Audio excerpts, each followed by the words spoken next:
हाँ जी, कैसे हैं आप सब अकाउंट वाले। चलो भाई फटाफट खाता खोलते हैं बिना टाइम वेस्ट किए। देख लो पूरा का पूरा बूस्टर डोज लेकर के आ चुका हूँ। अगर तुमने बूस्टर डोज के सारे क्वेश्चंस को अच्छे से सॉल्व कर लिया तो लिटरली आपका एग्जाम बहुत अच्छे आने वाला है। तो चलो करते हैं वीडियो को शुरू बिना टाइम वेस्ट किए, क्योंकि समय हमारे पास कम है और कम समय में सारे बूस्टर डोज के क्वेश्चन को देखना है। जितने भी चैप्टर्स आ रहे हैं सारे चैप्टर्स के क्वेश्चन यहाँ पर दिए गए हैं, तो परेशान मत होना, अब कुछ मत करो। अंतिम समय है, एक बार इन सारे क्वेश्चंस को अच्छे से रिवीजन जरूर कर लेना। चलो, सबसे पहले यहाँ पर लिखा है booster dose class 11th account वाले बच्चों के लिए है ना। पहला नंबर कहता है कि लेखांकन से क्या आशय है, इसका उद्देश्य बताना है, महत्व और लाभ बताना है। तो प्रश्न कैसे आएगा अब जरा सुनो। कुछ सेटों में आ रहा है लेखांकन क्या है, कुछ सेट में आ रहा है लेखांकन के दो उद्देश्य बताओ, कुछ जगह आ रहा है लेखांकन के दो महत्व बताओ और कुछ जगह लेखांकन के दो लाभ बताओ, क्योंकि प्रश्न 2 नंबर का आ रहा है। मैं उम्मीद करता हूं समझ गए होंगे, क्योंकि आपका पेपर एक सेटों में नहीं आ रहा है, आपकी स्कूल बस में एक सेट आ रहा है भाई। Total all over Madhya Pradesh में 6 सेटों में पेपर बना है और सभी स्कूल में अलग अलग सेट देखने को मिलता है, इसलिए मैं सभी स्कूल के बच्चों के लिए बता रहा हूं। अगर जैसे मैं अगर सेट नंबर ए बस के लिए बता दूं ना, तो फिर भैया आपका काम हो जाएगा, लेकिन और बच्चे कहाँ जाएंगे बेचारे, वो भी तो मेरे भरोसे बैठे हैं ना, इसलिए मैं आपके सभी सेटों के लिए बता रहा हूं। अच्छा, कमेंट्स करके मुझे ये बताओ तुम्हारे स्कूल में कौन सा सेट आ रहा है, तुम मुझे बताओ। जैसे ऐसे लिखना कमेंट में, जैसे सेट ए, जिसके में सेट ए आ रहा है तो सेट ए लिख देना, ठीक है, और अपने शहर का नाम लिख देना, ताकि हमें पता चलेगा किस शहर में कौन सा सेट आ रहा है। नेक्स्ट कहता है लेखांकन से व्यापारियों को क्या लाभ है। अच्छा, इससे क्या फायदा मिलेगा, जब हमें बताओगे ना, तो जो ज्यादा सेट वाले रहेंगे तो फिर हम उसकी ज्यादातर क्वेश्चन लाएंगे। जैसे हमें देखेंगे मिले कमेंट में सेट नंबर ए, तो फिर हम ए वाला क्वेश्चन लाएंगे, फिर हम कहे बी सी का लाएंगे, है ना, इसलिए बोल रहा हूं।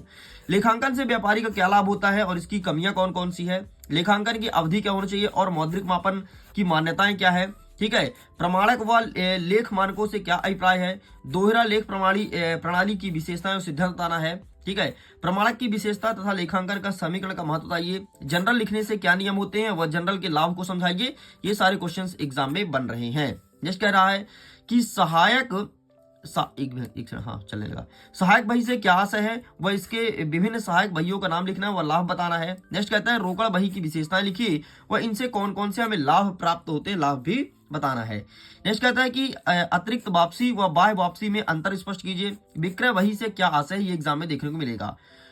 खुदरा रोकड़ बही से आप क्या समझते हैं, वह खुदरा रोकड़ बही के लाभ बताना है, ठीक है, ये हमारे एग्जाम में आएगा। नेक्स्ट कहता है कि रोकड़ बही और पासबुक के शेष में दो अंतर और दो कारण लिखो, ठीक है, रोकड़ बही बताना है और पासबुक में शेष में अंतर और कारण बताना है। नेक्स्ट कह रहा है कि बैंक समाधान के महत्व और उद्देश्य को बताइए, ठीक है, बैंक समाधान, अगर बैंक खोले हो तो उससे कौन कौन समाधान हो सकते हैं, कैसे होंगे, उसके महत्व को और उद्देश्य को लिखना है। नेक्स्ट कह रहा है उन व्यवहारों को लिखिए जिनका लेखा रोकड़ बही में हो चुका है, ठीक है, ऐसे व्यवहार बताना है जिनका लेखा रोकड़ बही में हो चुका है किंतु पासबुक में नहीं, ठीक है, और जिनका लेखा पासबुक में है किंतु रोकड़ बही में नहीं। कुल मिला के घुमा फिरा के प्रश्न पूछा है। नेक्स्ट कह रहा है कि तलपट का क्या अर्थ है, वैसे बनाने के उद्देश्य बताओ, है ना, लगभग अंतिम की ओर चल पड़े भाई, सारे क्वेश्चन कंप्लीट होने वाले हैं। द्विपक्षीय अशुद्धियां व सैद्धांतिक अशुद्धि किसे कहते हैं, ये एग्जाम में आ रहा है, ठीक है। तो द्विपक्षीय क्या होता है, सैद्धांतिक क्या होता है, अलग अलग सेटों में बनेगा, कुछ जगह बनेगा द्विपक्षीय, कुछ जगह बनेगा सैद्धांतिक।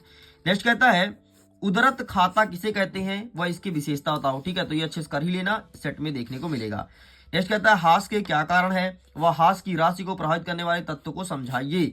ये क्वेश्चन हमें तैयार करना है। तो ये देखो इस प्रकार से तुम्हारे सामने रहे क्वेश्चंस। एक काम करो, एक बार तुम इसका स्क्रीनशॉट भी ले लो, ठीक है, रुकना थोड़ी मैं इसे जूम कर देता हूं, जूम इन, ताकि तुम इसका स्क्रीनशॉट ले सको, ठीक, ये लो स्क्रीनशॉट फटाफट ले लो भैया, ठीक है, प्रमाणक तक हो गया, आगे देखना प्रमाणक के आगे का, इसका भी स्क्रीनशॉट लो फटाफट, जल्दी लो, ले लिए, उन व्यवहार तक आगे का ले लो स्क्रीनशॉट, एंड ये रहा, इसका भी लीजिए स्क्रीनशॉट, कंप्लीट यहां तक। अब कुछ क्वेश्चन और बचे हैं, ओए होए होए, 2 प्रश्न। मूल्यह्रास और उच्च वाचन में अंतर लिखना है और संपत्ति के अवशिष्ट मूल्य से क्या समझते हैं। ले भाई खत्म हो गया ले, इतने क्वेश्चन थे, इतने क्वेश्चन आएंगे। हाँ, कुछ क्वेश्चन और रह गए हैं जो मैं कि आपको बता देता हूं। देख भाई, आपके इसके पेपर में गणितीय प्रश्न आ रहा है, गणितीय प्रश्न, और गणितीय प्रश्न कहां से आएगा, तो जो आपका लास्ट का चैप्टर है ना, जो आपका ये तलपट नाम से जो चैप्टर है, ठीक है, तलपट हो गया आपका, बैंक विवरण, ठीक है, और मूल्यह्रास वाला जो चैप्टर है लास्ट वाला मूल्यह्रास, यहां से तुम गणितीय प्रश्न देख लेना, एक एक दो दो, ठीक है, देख ही लेना, क्योंकि जो अंतिम वाले चैप्टर हैं वहीं से गणितीय प्रश्न बन रहा है आपके सेट में।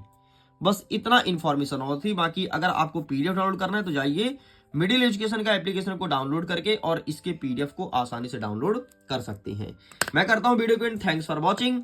खुश रहिए, पढ़ते रहिए, मुस्कुराते रहिए। कहां भाग रहा भाई? अरे रुक जा।